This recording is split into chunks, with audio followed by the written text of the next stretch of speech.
Hi hello welcome to my channel Devansi vlogs. ఈరోజు ఉదయాన్నే vlog అనేది స్టార్ట్ చేశాను. ఇంకా 5:30కి అంతా లేస్తాను. లేచి ఇక్కడ టీ అయితే పెట్టేశాను మా ఆయనకి. ఇంకా తర్వాత నేను బ్రష్ అనేది వేస్తున్నాను అనమాట. ఇంకా ఆలోపు ఇక్కడ పుట్టగొడుగులు ముందు వ్లాగ్ చూస్తే అర్థమవుతుంది. అవి వాటర్లో కొద్దిసేపు నానబెట్టేద్దాము. అవి ఇసుక ఉంటుంది కదా భూమిలోంచి వచ్చినవి అనేసి ముందు రోజు అన్నీ నీట్గా కట్ చేసి పెట్టుకున్నాను కదా. ఇంకా వాటర్లో అనేది వేసేస్తున్నాను అనమాట. బాగా 2-3 సార్లు కడుక్కోవాలి. చూడండి ఎంత ఇసుక ఉండిందో. కడిగితే ఇంకా ఇసుక వస్తుంది అనమాట. అంతా పోయి నీట్గా తెల్లగా అవుతాయి అనమాట. బాగా నానితే కొద్దిసేపు. ఇంకా ఆలోపు నేను ఇల్లంతా తుడిచి స్నానం చేసేలోపు ఇంకా ఇవి మంచిగా అంతా ఆ మట్టి అనేది కరిగిపోతుంది నీళ్ళలో. తర్వాత బాగా కడుక్కోవచ్చు అని వాటర్లో వేసి పెట్టేశాను. ఇంకా తర్వాత ఇల్లంతా బ్రష్ అనేది వేస్తున్నాను. బ్రష్ వేసి ఒక గ్లాస్ వేడి నీళ్ళు తాగి తర్వాత ఇల్లంతా ఊడ్చాలన్నమాట. తుడిచి స్నానం చేసి ఈ కూర చేయాలి. ఇంక ఇది చేసి రొట్టె చపాతీ 2 చేయాలన్నమాట. పిల్లలు ఇంక ఉదయాన్నే రొట్టె అంటే సరిగా తినరు అనేసి చపాతీ చేయాలని ప్లాన్ చేసుకున్నాను. చూడండి ఇల్లంతా కొంచెం మెస్సీగా అయిపోయింది. ఇంక ఇల్లంతా ఇప్పుడు తుడిచి ఇంకా మామూలుగా ఉండదు పని. ఇంకా అంతా అయిపోయింది అనమాట. తుడిచిన తర్వాత ఇంకా స్నానం చేసేసి వచ్చి వంట అనేది స్టార్ట్ చేశాను. ఇది కూర నేను ఎలా చేశానో చూపిస్తాను మీకు ఒకసారి ప్రాసెస్. ఇంకా స్టవ్ పైన బండి పెట్టి అందులో ఆయిల్ వేయాలి. ఆయిల్ వేడైన తర్వాత ఇంకా ఉల్లిపాయలు కరివేపాకు వేసాను. అది బాగా మగ్గాలి. ఆలోపు ఇందులో ఈ పొడి వేసుకున్నామంటే టేస్ట్ అనేది చాలా బాగుంటుంది. పక్కా పల్లెటూరు స్టైల్ అనమాట.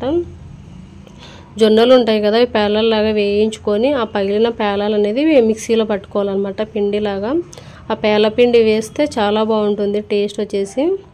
కొంచెం ఎక్కువే చేద్దాము, పేలపిండి ముద్దలు చేద్దాం అనేసి తీసాను కానీ తర్వాత చేయలేదన్నమాట. ఇంకా స్కూల్కి లేట్ అవుతుంది అనేసి పక్కన పెట్టేశాను. నిదానంగా చేద్దాంలే అని ఇంకా చపాతీ పిండి కూడా కలిపి పక్కన పెట్టేశాను. టమాటా కూడా కట్ చేసుకున్నాను అనమాట ముందే. ఇంకా తొందరగా వంట చేయాలి. పిల్లలు అనేది స్కూల్కి వెళ్ళాలి కదా 8కంతా తినేసి. పెద్ద బాబు గారు 8కంతా స్కూల్కి వెళ్ళిపోవాలి అని ఫాస్ట్గా చేస్తున్నాను. ఉల్లిపాయ అనేది స్టవ్ పైన పెట్టాను కదా, బాగా మగ్గుతుంది అనమాట. దగ్గరికి మగ్గిన తర్వాత అందులో టమాటా వేసుకోవాలి. టమాటా కూడా బాగా దగ్గరికి అయిన తర్వాత అల్లం వెల్లుల్లి పేస్ట్ వేసి అది పచ్చివాసన పోయేదాకా వేయించుకోవాలి. ఇదిగోండి ఇంకా ఆనియన్స్ అయితే బాగా దగ్గరకు అవుతున్నాయి అనమాట. ఇంకొంచెం మగ్గిన తర్వాత ఇందులో టమాటా వేసేసుకోవాలి. ఇంకా రొట్టె చపాతీ ఇవి అంటే మార్నింగ్ కొంచెం బిజీ అయిపోతుంది అనమాట. ఇంకా ఇడ్లీ దోశ తొందరగానే అయిపోతాయి. చట్నీ పక్కన చేసి పెట్టామంటే ఫాస్ట్గా ఇడ్లీ కానీ దోశ కానీ పెట్టేసేయడం అవుతుంది. ఇవి ఉదయాన్నే నానబెట్టాను కదా, చూడండి మొత్తం పోయి తెల్లగా అయిపోయాయి అనమాట. బాగా రుద్ది ఒక 2-3 సార్లు నీళ్ళతో కడిగి చేసుకున్నామంటే చాలా బాగుంటుంది. మా ఇంట్లో నాకు మాత్రమే ఇష్టం అనమాట ఇది. ప్రతిసారి ఒక్కసారైనా తింటాను. ఇంకా నాన్న తెచ్చిన ప్రతిసారి ఒక్కసారైనా పంపిస్తాడనమాట. ఇయర్లీ ఒక్కసారైనా ఖచ్చితంగా తింటాను. చిన్నగున్నప్పుడు అంత ఇష్టం ఉండేది కాదు కానీ మళ్ళీ ఎట్లా అలవాటు అయిందో ఏమో. తింటున్నాను అప్పుడు తినలేదని కానీ అంత ఇష్టంగా తినేదాన్ని కాదు. తర్వాత అలవాటు అయిపోయింది అది. సీజన్ వచ్చినప్పుడల్లా కనీసం ఒక్కసారైనా తీసుకొస్తాడు. నాకు ఒక్కసారైనా పంపిస్తారనమాట. ముందు రోజు పంపించారు ఈవినింగ్. లాస్ట్ బ్లాగ్ చూస్తే అర్థమవుతుంది. ఇంకా ఆ రోజు నైట్ వంకాయ ఉందని చేయలేదు. ఇంకా వంకాయ నెక్స్ట్ డే పాడవుతుంది ఎందుకు లేనేసి ఇదిగోండి పేలలాగా పగులుతున్నాయి కదా, ఇవి ఇలా పగిలితే బాగా కలుపుకోవాలి. కలుపుతూనే ఉండాలి, లేదంటే మాడిపోతాయి జొన్నలు అనేది. ఇంక ఇదిగోండి ఉల్లిపాయ అనేది బాగా మగ్గిపోయింది. తర్వాత ఈ టమాటా వేసేసుకోవాలి. టమాటా కూడా బాగా ఉడికిపోయింది అనమాట. ఇందులో అల్లం వెల్లుల్లి పేస్ట్ వేసి అది కూడా ఒక 2 నిమిషాలు లో ఫ్లేమ్లోనే చేసుకోవాలి ఈ ప్రాసెస్ అంతా. ఇందులో అల్లం వెల్లుల్లి పేస్ట్ వేసేసుకొని అది పచ్చివాసన పోయేదాకా వేయించుకొని తర్వాత ఉప్పు, కారము, పసుపు, ధనియా పౌడర్ వేసుకొని ఇంకా మనం కట్ చేసి పెట్టుకున్నాం కదా పుట్టగొడుగులు అవి వేసేసుకోవాలన్నమాట. కూర అయితే చాలా బాగుంటుంది. ఇంకా రొట్టెలకైతేనే చపాతీ కన్నా రొట్టెలకే టేస్ట్ అనమాట ఈ కూర వచ్చేసి. అంత బాగుంటుంది. మా బాబుగాడు ఒకటి తినలేదు, చిన్నోడు. పెద్దోడు తిన్నాడు, మా పాప తినింది, మా ఆయన నేను 4 తిన్నాం. కానీ మా బాబు ఎందుకో తినలేదు. వాడు కూడా బాగానే తింటుండే, ఎందుకో ఏమో మరి ఈరోజు తినలేదు. వంకాయ ఉంటే ముందు రోజు ఇంకా అదే వేసుకొని తినేసాడనమాట. ఇంక ఇదిగోండి ఉప్పు, కారం, పసుపు, ధనియా పౌడర్ అన్నీ వేసి కలిపేసి మనం కట్ చేసి పెట్టుకున్నాం కదా కడిగేసుకొని ఆ పుట్టగొడుగులు అనేది వేసేస్తాను. అవి వేసేసి లో ఫ్లేమ్లోనే పెట్టేసి మూత పెట్టేసుకోవాలి. కొద్దిసేపు మూత పెట్టేసి అందులో ఉన్న వాటర్ మొత్తం బయటకు వస్తుంది అనమాట. తర్వాత మనం ఇంకా వాటర్ యాడ్ చేసుకోవాలి. ఇది కొంచెం ఉడకడానికి కొంచెం టైం పడుతుంది అనమాట. నేను కొంచెం మీడియం ఫ్లేమ్లో పెట్టుకొని ఇప్పటి నుంచి చేసుకోండి. కానీ ఇవి దొరకాలంటే చాలా తక్కువ అనమాట. ఎక్కడ పడితే అక్కడ దొరకవు. ఓన్లీ అడవిలోనే కదా దొరికేది. అది కాక మా నాన్న వాళ్ళ పొలం కొంచెం అడవికి దగ్గరగానే ఉంటుంది. ఇంకెప్పుడైనా పొలం వెళ్ళినప్పుడు టైం ఉన్నప్పుడు నాన్న వెళ్తూనే ఉంటాడు అనమాట. ఈ సీజన్లో మెయిన్ బాగా దొరికేది. ఇంకా ఉరుములు మెరుపులు వచ్చినప్పుడు ఉరుములకు ఇంకా బాగా భూమిలోంచి వస్తాయంట బయటికి. కాకపోతే వర్షం పడకుండా ఉండాలి. ఇవి భూమిలోంచి బయటికి వచ్చిన తర్వాత వర్షం పడిందంటే పురుగులు వచ్చేస్తాయి అన్నమాట. ఇంకా అమ్మ వాళ్ళు కొన్ని వండుకున్నారు, మేము కొన్ని వండుకున్నాము. వాటర్ బయటకు వచ్చిన తర్వాత ఇందులో కొంచెం వాటర్ యాడ్ చేసుకోవాలి, బాగా ఉడకాలి అనమాట. ఇది నేను మళ్ళీ కొంచెం వాటర్ యాడ్ చేసి ఉడికించిన తర్వాత మనం మిక్సీ పట్టేసుకున్నాం కదా, ఇంకా ఆ పొడి అనేది వేసేసుకోవాలి. అంతే, పొడి వేసి కలిపి స్టవ్ ఆఫ్ చేసుకోవడమే. కూర అనేది మనకు రెడీ అయిపోతుంది అనమాట. ఇంకోసేపు ఉడికిస్తున్నాను. ఇదిగోండి బాగా ఉడికిపోయిందనమాట. ఇంకా ఇందులో వచ్చేసి ఆ పొడి వేసేసి కలిపి స్టవ్ ఆఫ్ చేస్తే కూర రెడీ అయిపోతుంది. ఇంకా చపాతీ అయితే చేసేసాను పిల్లలకి. ఈ కూర కొంచెం లేట్ అవుతుంది అనమాట చేయడము. అయినా టైంకి అంతా పిల్లలు స్కూల్ వెళ్ళిపోయారండి. లేట్ అయితే ఏం కానియలేదు. పెద్దబాబు 8 వెళ్ళిపోయాడు.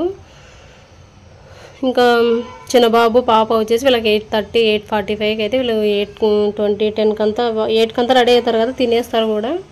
వీళ్ళు కూడా త్వరగానే వెళ్ళిపోతారనమాట. ఇంక ఇదిగోండి కూర అయితే రెడీ అయిపోయింది. ఇంకా పిల్లలకు చపాతీ చేసి పెట్టేసి అని తింటున్నారు. తర్వాత అయితే ఇంకా మా కోసమని ఇంకా నాకు ఒకటి మా ఆయనకు ఒకటి అని రొట్టె చేస్తున్నాను. ఇక్కడ చెరొక రొట్టెని అనమాట, 2 రొట్టెలు చేస్తున్నాను. ఇంకా 2 చపాతీలు ఇంకా మిగిలిచారు పిల్లలు. 8 చేస్తే 3 కలిసి 6 తినేసారు. ఇంకా 2 ఉండే. నేను ఒక రొట్టె తినేసి ఒక చపాతీ తిన్నాను. మా ఆయన ఒక రొట్టె తిని ఒక చపాతీ తినేసారనమాట. రొట్టె కూడా మరీ పెద్దగా ఏం చేయలేదు, కొంచెం మీడియం సైజులోనే చేశాను. పాలు అనేది నైట్ వేడి చేసి పక్కన పెట్టేసాను, ఫ్రిడ్జ్లో పెట్టాను. చల్లగా అయిన తర్వాత మళ్ళీ ఒకసారి ఏం చేశానంటే మార్నింగ్ కూడా మాకు టీ కావాల్సినవన్నీ తీసుకొని, పిల్లలు ఉదయం పాలు తాగరనమాట, మళ్ళీ ఒకసారి వేడి చేశాను. పాలు వేడి చేసిన వెంటనే ఏం చేయాలంటే మూత పెట్టేసేయాలి. మూత పెట్టేసి చల్లగా వరకు అలానే పెట్టేసామనుకోండి మీ కూడా బాగా వస్తుంది. ఫ్రిడ్జ్లో పెట్టకుండా కూడా నేను మళ్ళీ ఫ్రిడ్జ్లో తీసుకెళ్ళి పెట్టేస్తాను. ఈవినింగ్ మళ్ళీ పాలు కావాలి కదా టీకి, పాలు తాగడానికి అనేసి. ఇంక ఈవినింగ్ తీస్తే అప్పుడు మీగడ మంచిగా వస్తుంది. ఆ మీగడ మొత్తం తీసి స్టోర్ చేసుకుంటాను అనమాట నెయ్యి కోసము. ఇంక ఇదిగోండి రొట్టె అయితే చేస్తున్నాను, సామాన్లు ఉన్నాయి. ఇంకా పూజ కూడా పిల్లలు వెళ్ళకముందే కంప్లీట్ చేసేసుకున్నాను. ఇంకా పిల్లలు తిన్నాక అన్ని ఇక్కడ పెట్టేసి పిల్లలు ఇద్దరు రెడీ చేసి స్కూల్కి అయితే పంపించాను అనమాట. ఇంకా తర్వాత నేను కూడా పెట్టేసుకున్నాను తిందాము అని. ఇంకా రొట్టె పెట్టేసుకొని కూర అనేది వేసేసుకున్నాను అనమాట. చాలా బాగుంటుంది టేస్ట్ వచ్చేసి. చెప్పాను కదా చపాతీ కంటే రొట్టెకే బాగుంటుంది అనమాట. కూర బాగా ఎక్కువే అయ్యింది. ఇంకా నైట్ కూడా కొంచెం మిగిలింది అనమాట, తీసి పెట్టేశాను. వీలైతే మధ్యాహ్నం తింటారు, లేదంటే నైట్ తింటారు. ఇంకా ఈ కూర ఉంది అనేసి మధ్యాహ్నంకి రాగి ముద్ద వేసుకున్నాను. చాలా రోజుల నుంచి అనుకుంటున్నాను రాగి ముద్ద చేసుకోవాలి అనేసి, గుర్తుండట్లేదు తీరా టైంకి వచ్చేసరికి. ఇంకా ఈరోజు గుర్తుండింది అనమాట, చేసేసాను. రాగి ముద్ద కూడా మా ఇంట్లో నేను మా చిన్న బాబు కూడా ఒక్కడే తినేది, ఇంకెవ్వరు తినలేదన్నమాట. పెద్ద బాబు, కూతురు, మా హస్బెండ్ ఎవరు తినరు, ముగ్గురు. నేను నా చిన్న బాబు ఒకడే. ఇంకా మేమిద్దరమే తిన్నా, కొంచెమే చేసుకున్నాం కదా, అది కూడా ఇంకా మిగిలిందనమాట. ఇంకా మధ్యాహ్నంకి వచ్చేసి వైట్ రైస్, రాగి ముద్ద, ఇంకా ఆలు ఎగ్ వేసి కర్రీ చేశాను. నైట్ కూడా ఉంటుందనేసి ఎక్కువే చేశాను అనమాట. ఏదైనా నేను ఇలానే ప్రిప్లాన్ చేసుకుంటాను. ఇంకా మధ్యాహ్నం చేశానంటే నైట్కి ఉండేలా ఆలోచిస్తాను అనమాట. నైట్కి రోటీ, చపాతీ లేదంటే రైస్ ఇలా ఏదో ఒకటి చేస్తాను అనమాట. రైస్ అనేది తక్కువ, ఇంకా రొట్టె అలాంటివి ఎక్కువ చేస్తాను అనమాట. ఇంక ఈ మధ్య ఇంకా ముగ్గురు పిల్లలు కదా, కొంచెం ఇబ్బంది అవుతుంది కాబట్టి ఇంకా ఎక్కువ అన్నమే చేస్తున్నాను పిల్లల వరకు. ఇంకా మా ఆయనకు మాత్రం ఖచ్చితంగా రొట్టె కానీ చపాతీ కానీ ఏదో ఒకటి ఉండాలి, లేదంటే ఉప్మా. ఇంకా ఉదయం చేశాను కదా పుట్టగొడుగుల కూర, అది కూడా కొంచెం ఉండిందనమాట. అది నేనే తినేసాను, మధ్యాహ్నం తిన్నాను. ఇంకొంచెం నైట్కి కూడా మిగిలిందనమాట. ఇంకా రాగి ముద్దలకి కాంబినేషన్ బాగుంటుంది, టేస్ట్ మాత్రం చాలా బాగుండే. నాన్న వాళ్ళు వరుసగా 3 రోజులు తెచ్చుకున్నారు. ఫస్ట్ డే బాగున్నాయి, ఆ రోజు వర్షం లేకుండే. ఆ రోజు నైట్కే వర్షం పడింది కాబట్టి ఇంకా ఎక్కడన్నా దొరికినవి కూడా పురుగులు వచ్చేస్తాయి అనమాట వెంటనే వర్షం పడితే. ఇంకా 2 రోజులు దొరికినా కొంచెం బాగున్న వరకే వండుకున్నారు, మిగతావన్నీ పడేశారనమాట. ఇంకా అన్ని పురుగులు ఉన్నాయి, ఇచ్చిపోయాయి అనేసి పడేసామని చెప్పారు. బాగుండింటే నాకు కూడా వచ్చేవే కానీ. ఇంకా పిల్లలు అయితే భోజనానికి ఇంటికి వచ్చేసారనమాట, తింటున్నారు ఇక్కడ. ఫస్ట్ చిన్నోడు వచ్చాడు, తర్వాత పాప వచ్చింది, తర్వాత పెద్దోడు వస్తాడనమాట. వాడికి 1కి పెద్దోనికి. ఇంకా నేను బాబు అయితే పెట్టేసుకున్నాం అనమాట తినడానికి. బాబు కూడా రాగి ముద్ద పెట్టు మమ్మీ, నేను ఆలు ఎగ్ కర్రీ వేసుకొని తింటానన్నాడు. నేనైతే ఇక్కడ రాగి ముద్ద వేసేసుకున్నాను అనమాట. రాగి ముద్ద మష్రూమ్ కాంబినేషన్ బాగుండే. నేనైతే తింటున్నాను ఇక్కడ వేసుకొని, అసలు ఫుల్ తిన్నాను అనమాట. 3 పూటలు బాగా తిన్నాను ఈ కూరతో, అంత ఇష్టం అనమాట నాకు పుట్టగొడుగులు అంటే. ఇవి ఇయర్కి ఒకసారే కదా దొరికేది, అవి కూడా న్యాచురల్గా దొరికేవి, డబ్బులు పెట్టకుండా దొరికేవి కాబట్టి ఖచ్చితంగా 1 టైం అయినా తింటామన్నమాట ఎవ్రీ ఇయర్. ఈ ఇయర్ కూడా తినేసాము. ఇంకా నాన్నని అడుగుదాం అనుకుంటున్నాను, ఆలోపే పంపించారనమాట. తీరా పంపించిన తర్వాత ఫోన్ చేశారు, నైట్కి వంట ఏం చేసావు అంటే ఆ రోజు వంకాయ చేశాను అని చెప్పేసి చేయలేదన్నమాట. ఇలా నెక్స్ట్ డే రోజు అయితే చేసేసాను. వీడియో అయితే ఇంత చేసేసాను.